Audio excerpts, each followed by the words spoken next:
I'm John Heilemann. And I'm Mark Halperin. With all due respect to John Heilemann, focus.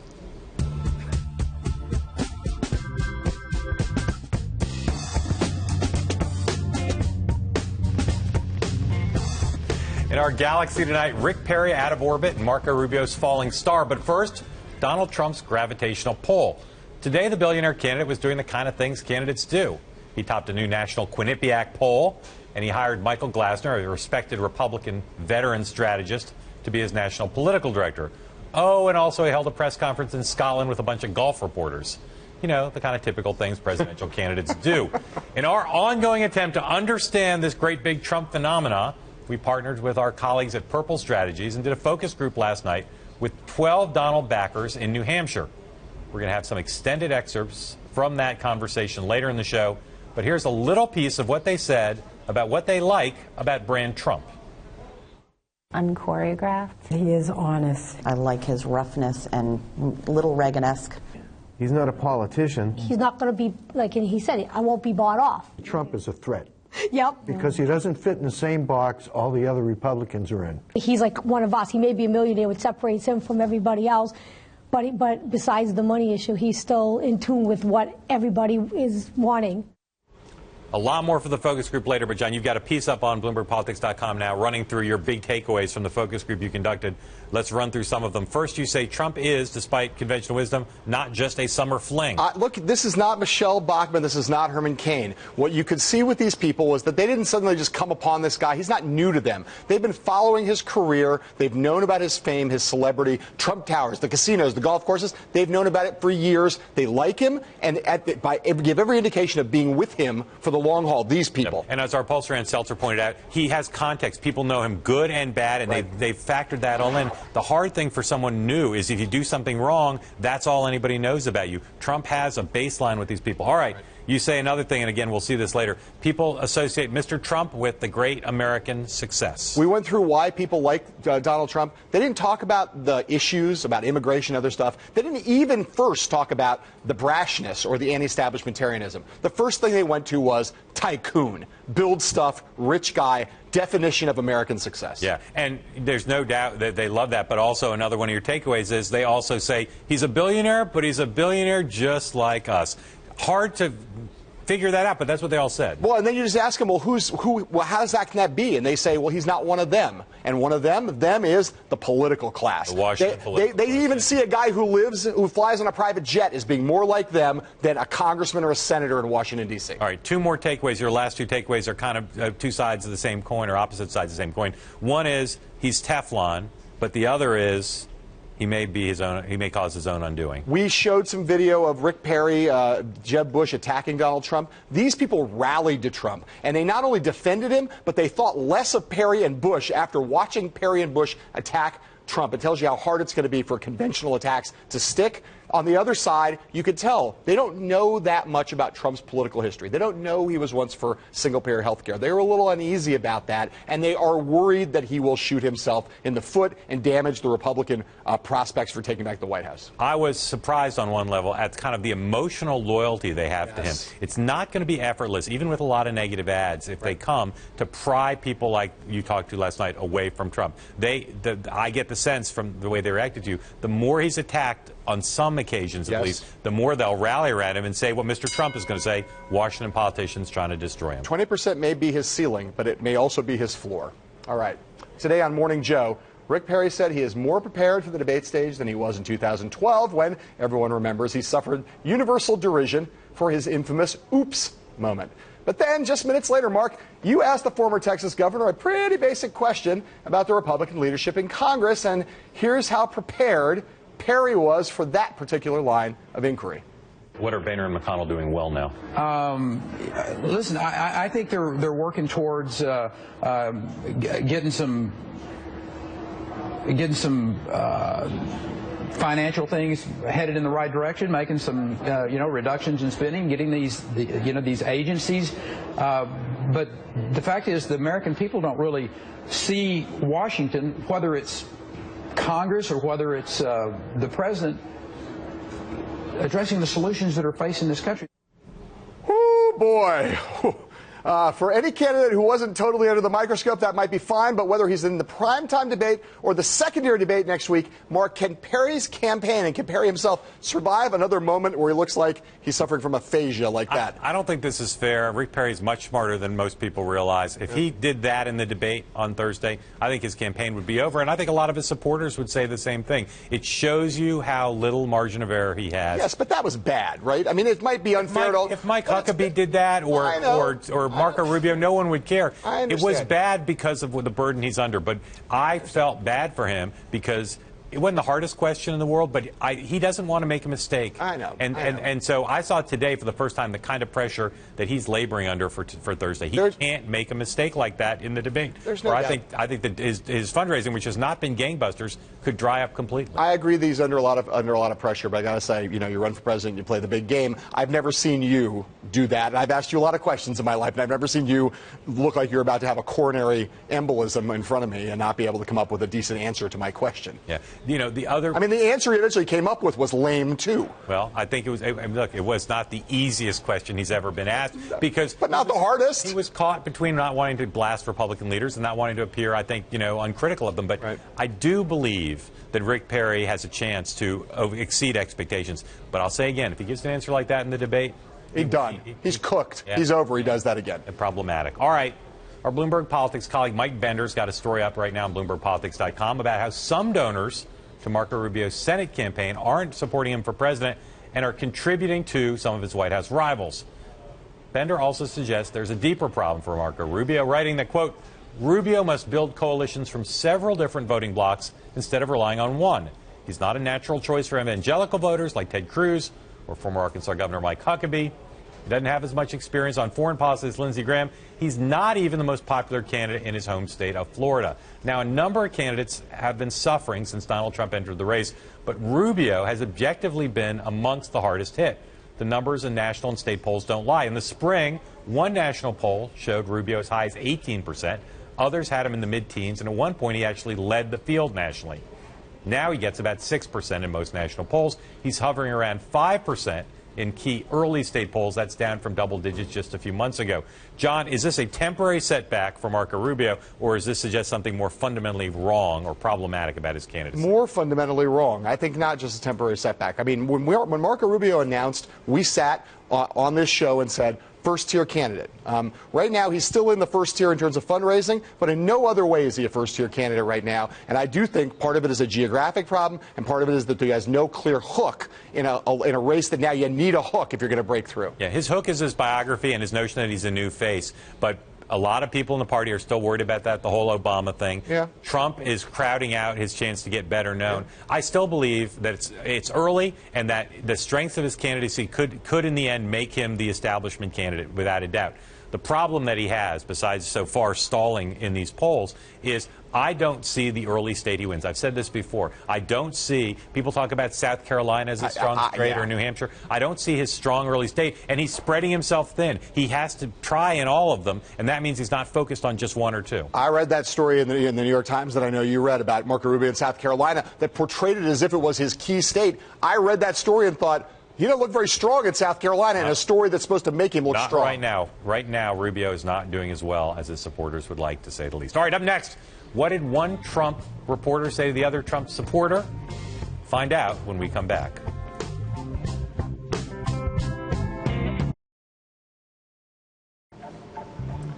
Classy, Reagan-esque, one of us. Those are all words and phrases I heard describing Donald Trump last night when Bloomberg Politics and our partners Purple Strategies convened our focus group of Trump supporters in Manchester, New Hampshire. I asked them what Donald Trump's presidency, hypothetical presidency, would look like and why they find him so appealing. He says it like it is. He speaks the truth. And what truth is that? When he talks about especially immigration control and the border, he doesn't care what people think. He tells the truth, what we need to do. John? Yeah, I think he's probably, whether it's the truth or not, I think he tells you the way he feels. He's not going to be, like he said, I won't be bought off. Whereas anybody else that have the money will be, have that chance of being bought off. And get Washington-itis, which is so many politicians, they go to Washington and they become completely, they don't work for their constituents anymore. The way I see the political rhetoric, most of the politicians talk in, let's say, pastel colors. They talk for 2 hours and you go away saying, what did they say of substance? Probably nothing. But they haven't offended anybody and try to make everybody their friend. Mm-hmm. Well, if they're pastel, Donald Trump is vivid colors because he says things the way they are. We need business, and I like his roughness, and Little Reagan-esque comes to mind. It's just tough. We need someone tough. How many people in this room consider themselves a member of the Tea Party?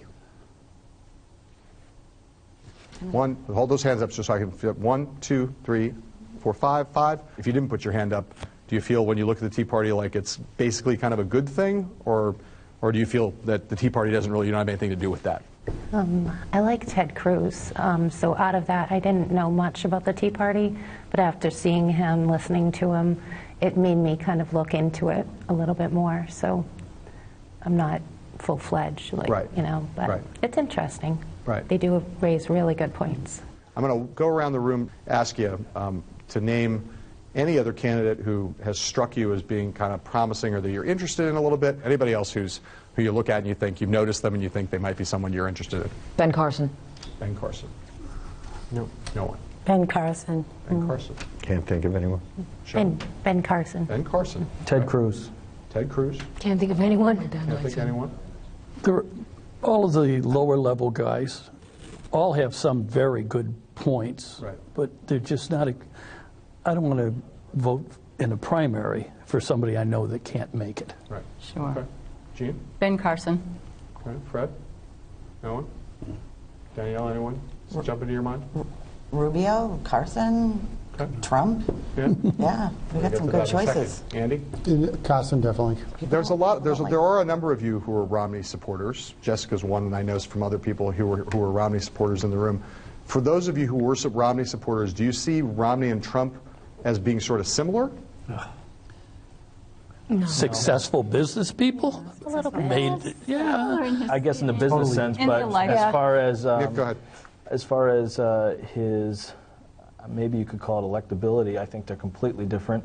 I think Romney was a little too censored. You can see that after the first debate. He completely fell apart, and everyone was wondering what happened to Romney. I don't see that happening with Donald Trump. From what I see, he's in touch with what everybody is thinking, what everybody wants. He's in tune with America, what's needed, not like they said, like not what people want to hear. Right. He's like one of us. He may be a millionaire, which separates him from everybody else, but besides the money issue, he's still in tune with what everybody is wanting. What's the thing that you like least about him, or the thing that concerns you most about him as a presidential candidate? Andy, what's the thing about Donald Trump, if anything? Could be nothing if you want. I think potentially he could cross over with some inappropriate comment that's going to turn a large number of people off, and it would very much concern me if at that point he was the nominee and it was down to 2 people. How about you, Jessica? Anything about Donald Trump worry you, or that you don't like? I think it's, in my opinion, what hurt Romney was his success and was his money, and I think that could be Trump's downfall. As much as it's an asset, it can also be a weakness because of the way people perceive wealth. Right. Some of us see it as success and other people see it as greed. Somehow in America, profit motive has come to equal greed in the mainstream media. Right. And when you see a man who runs profitable businesses and is wealthy, he's a target for people to hate. Right. John, what about you? Anything to worry about? Yeah, I think he could shoot himself in the foot. Right. But right. I don't know. Jeanette, but if he did, he'd make money out of it. Yeah.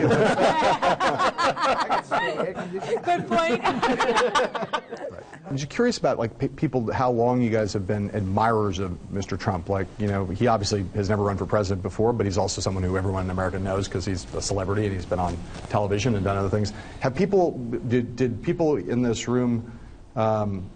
Did people first? Who in this room, with the first time that Donald Trump came to their awareness, was with The Apprentice, with that television show? Me. I watched it from the beginning. Yeah. Other people. When did you all just go through? Just talk a little bit about when you first started to notice Donald Trump as a figure in American life. Well, we all know about Trump Towers, and we all know about him building casinos in Atlantic City and going bankrupt and having all these deals with banks and everything to try to get his fortune back. Right. So I knew of him. Right. The Apprentice, I thought of him as arrogant and abrasive, but that's a TV show. Right. So his personality had to be that way, or his famous statement, "You're fired," wouldn't have any, any teeth in it. But those are the only two opinions I had to reference by until he started running. 20 or so years. I mean, he's been, even before Apprentice. Right. Yeah. I mean, it just... Even more. I was a little girl. Right. Yeah. I didn't even know what Trump Towers were, but I knew that he was a wealthy, successful man. And I remember asking my mother if I could write him a letter to ask him how he made his money so that I could do it too. Did you write that letter? I never wrote the letter, but I understood. I remember asking more about him and finding out that he was in real estate. Right. But again, I didn't even know what Trump Towers were. Right. So just the word, somehow, like there was even as a very young kid, the word Trump sort of meant rich to you. It meant success. Success. Right. Yeah. Try to tell me what you think a Trump presidency would look like. Better America. It would be cleaned up. Yep. You wouldn't have all these departments within the government wasting away, having secret email accounts and servers. You just wouldn't have that. He would clean house and ensure that America is on the path to prosperity again. And cut out the czars and the bureaucracy. And Absolutely. Department of this and Department of that. And Say goodbye I think to the it would be IRS. exciting. Yeah. I really do. I look forward to it. It'll be an interesting thing every day. Yep. I think it would be more smaller transparent. government. Yeah. I like that. Yep. More transparent. It will be nice to see that debt clock start going the opposite way. Cheryl, what do you think a Trump presidency would look like? Like classy. And I feel like he'd bring a lot of companies back to our country and be a lot more promising than it is and has been. I think it would be, to the American people, it would be a presidency of hope. When we come back, we show Trump supporters what other Republicans are saying about their guy, and the reaction is, as we say, a little Trumpy. Stay tuned. As the Republican field prepares for its first debate in Cleveland next week, the candidates have been trying to figure out exactly how to respond to Donald Trump and some of his more controversial comments. A few have gone for a moment of strength against Trump. Others have called for civility. So John showed our New Hampshire Trump fans some videos of those Republican attacks against the real estate mogul, and they rose to Donald's defense. I don't think he represents the Republican Party, and his views are way out of the mainstream of what Republicans think. He's not a stupid guy, so I don't assume he's like, he thinks that every Mexican crossing the border is a rapist. I mean, so he's doing this to inflame and to incite. So there's Jeb Bush. What do you guys think about that criticism of Donald Trump? What are these fringe ideas that he's putting out there that the mainstream conservatives don't agree with? What is he talking about? And I think it's jealousy. I think he probably doesn't like how Trump is doing right now, and I think he wants anything he can do to try to discredit him and make himself feel better and sway the people over towards him. Just take him off my list.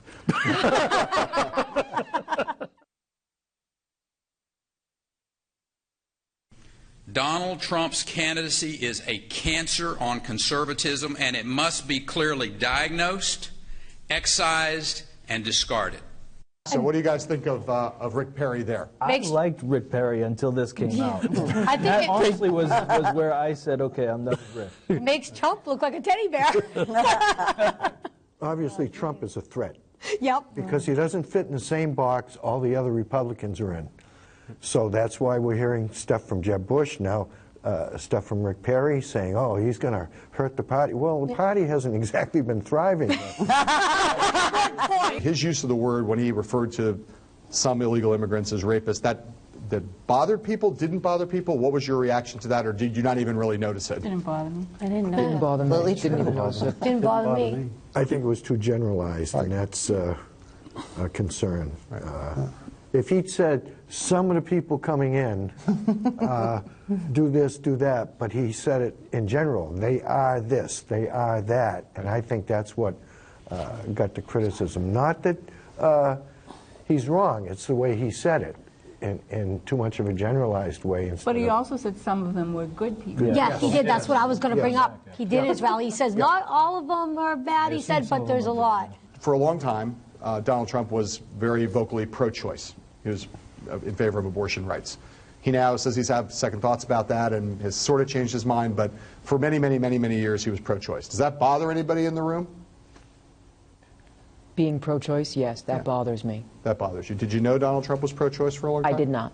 Okay. And now, and knowing that, would that affect your view of him in some way? I mean, presume that I'm telling you It improves my view of him. Sorry? It improves my view of him. It does. Oh, so, to know that now he's taken the pro-life stance. Oh, right. Okay. I would say he's seen the light. Right. So we mentioned that Trump was a Democrat for a long time. That's true. And not only was he a Democrat, but he's given a ton of money to Democratic candidates. Does that bother people in the room, that Trump was a big Democratic donor until recently? Hundreds of thousands of dollars is like me giving them a quarter, though. I don't think it changes where he stands in what's going on now. Yeah, because that's the past. I don't hold that against him, that all of a sudden he's decided that he's more aligned in his thoughts and everything with the Republican Party than the Democrat. He seems more of an independent or something. Yeah. Yeah. For many, many, many years, Donald Trump would say that he was conservative on a lot of issues, but he was also liberal on some issues, and one issue he was liberal on was health care. And for a long, long time, he said he was a supporter of a single-payer health care plan. How many people in the room knew that fact before? That could be an issue. How long ago was that? Not that long ago. Not that long ago? I'm going to have to look at that. That's troubling. So there's been some talk lately about the possibility that if Trump doesn't get the Republican nomination, then he might run as an independent candidate, as a third-party / independent candidate in the general election. First, let's start with those you guys who would be open to supporting Donald Trump as an independent candidate. Why?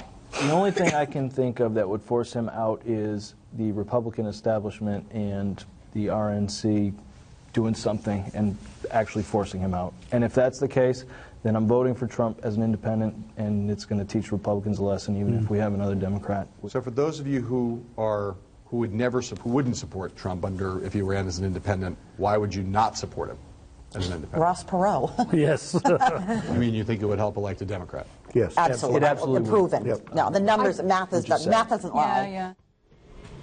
All really interesting. We'll have more tomorrow, and we'll be right back. More from the Trump focus groups on tomorrow's show. Until then, we're only on the tube a half an hour a day, but live all the time on BloombergPolitics.com. Remember, we are on the television twice a day at 5 p.m. and at 8 p.m. Until tomorrow, we say to you, sayonara.